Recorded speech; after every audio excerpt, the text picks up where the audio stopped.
Investir dans la réalisation du potentiel des adolescentes permet de défendre leurs droits aujourd'hui et d'assurer un avenir plus équitable et plus prospère.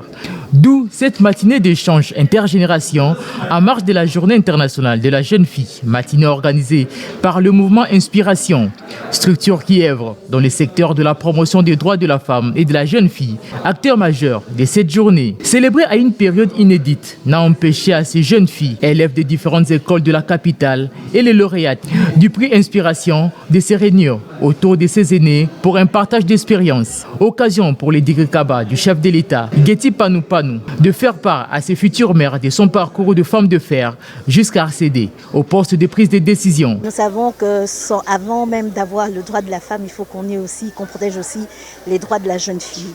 Et c'est donc dans cette vision de promouvoir et de protéger aussi la jeune fille qu'il était important que cette journée ait lieu et qu'elle soit célébrée. Selon la présidente de ces structures qui caresse le vœu de voir la jeune fille lever sa voix sans complaisance en vue de dénoncer toute forme d'inégalité sociale entre hommes et femmes, Bijou Banyako n'a hésité en aucun instant d'appeler à la mise en place par nos dirigeants de mesures efficaces et appropriées, l'un des axes phares pour limiter ces inégalités. L'une des élèves ayant participé à cette manifestation donne son point de vue. Et je dois faire entendre ma voix, que je ne puisse pas me cacher derrière le genre. Étant que femme, étant que fille, je dois m'élever, montrer tout ce que j'ai de meilleur, donner mon exemple à d'autres filles qui ont honte de faire entendre leur voix. Le thème de cette année est « Ma voix ». L'égalité pour notre avenir, rêvant un monde meilleur qui s'inspire des adolescentes dans le cadre du mouvement mondial Génération Égalité.